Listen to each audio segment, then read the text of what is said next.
Hi everyone, welcome to another One Take Friday. My name is Cece and today I'm going to show you how to make ornaments out of HoneyPOP paper.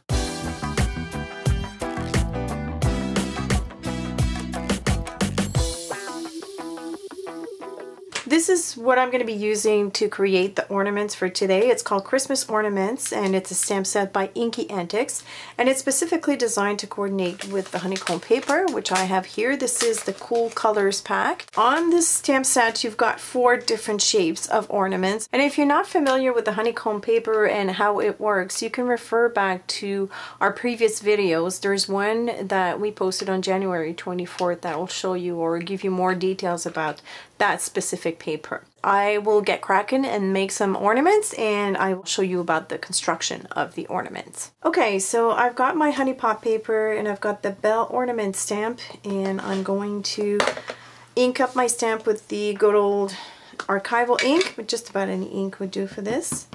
You're not going to see the ink. And I'm going to use the arrow on the stamp to line up with the lines of the HoneyPOP paper, and I'm going to line up the edge like so, right on the edge of my paper, and then I'm just going to turn my paper around and use the other straight edge for the second piece. So you do need to stamp 2 pieces for each ornament, like so. So now that I've got my ornament stamped, I'm going to use a pair of scissors to cut along these lines here. And the trick to this is to have either a very sharp pair of scissors, or you can take your fine tip scissors. I'm just going to use my Tim Holtz scissors because I like the grip on them. And I hold the HoneyPOP paper close to the cutting line, and it just makes it easier to cut. One thing that's really important to remember is to cut inside the stamp lines, especially on the cut lines. Obviously, this line is not so important because as opposed to when we make a card, we're doing a 3D object. So if you cut outside of this black line, the black line here will show. So just remember that when you're cutting your pieces. Just cut slightly on the inside of that stamp line. So the first step you want to do is you want to glue your 2 pieces together like this. So I'm going to use my Ink Essentials glue stick for this. It is the best glue stick on the market. I've tested them and I really like this one. And what is most important is that you align the curvy lines and not the middle. The middle is not so important. So I've got my 2 pieces glued. I need to add a hook and some type of decorations here at the bottom of the bell. So I have a Tim Holtz bauble here that I prepared with a jump ring and a piece of this thread that we sell, and I use the same thing for the hook. And I'm just gonna use my glue gun and just put just a tiny bit of glue right here and just place my ornament, not my ornament, but the bauble right here.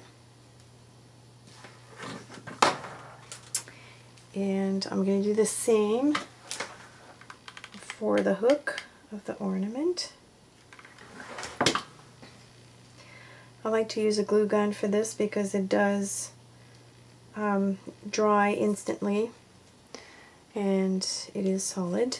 You could use glossy accents. You would just have to wait until everything is dry to keep going, but I am impatient. So now that we've got both our pieces in place like so, we're going to add some glue with our glue stick to one of the sides here.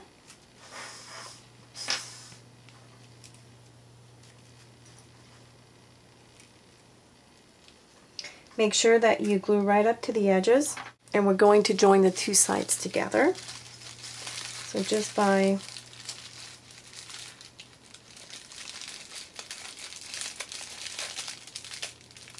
closing it like so.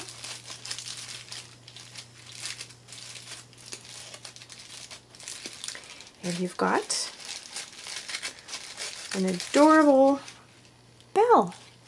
How cute is that? And now I want to decorate the top of the bell, and I'm going to use some of those new flowers that we received. We've got a whole bunch in different varieties. This one is the Velvet Hydrangeas in Rose, and it's item number 1272-161. And what's cool about these is that it comes with leaves as well, an assortment of different colors. So I've chosen these 3 flowers and 2 leaves, and I'm going to glue that on top of my ornament with the glue gun.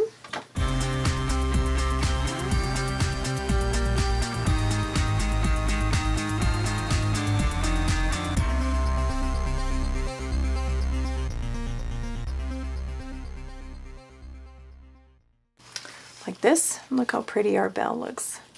Isn't that cute? I love it. I'm going to show you another one I made earlier. I made one that is round shaped, and again I used some of the Tim Holtz baubles. This one is in blue, and I added a pearl, and sorry, I've got glue strings all over, and I also added a little glittery silver ribbon and some leaves. And this is like a non-traditional color for ornaments, but I like it.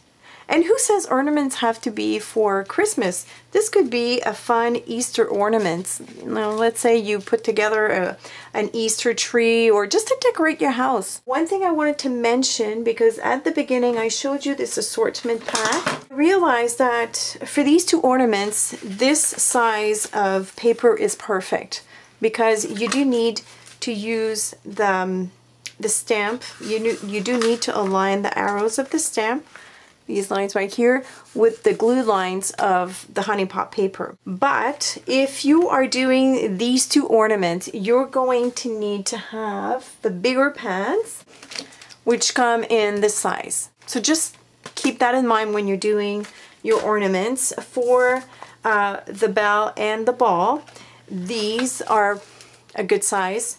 But if you want to do the other 2 that are here, not this one, but these 2 here, you need the bigger packs of HoneyPOP. So we do have both sizes. I love this stamp set, and I love the fact that they've actually included some words and sentiments in the year here. It would be great to give as a gift for a baby's first Christmas, or for a newlywed couple, or just, you know, anybody in general. I would make a little tag and just attach it to the string here and let it hang, or maybe use like the a banner type of tag would be really nice, or even in the front here. So I hope that you've enjoyed this, and if you have any questions, as usual, leave them in the comments below, and I will talk to you next Friday for another One Take Friday. Bye everybody.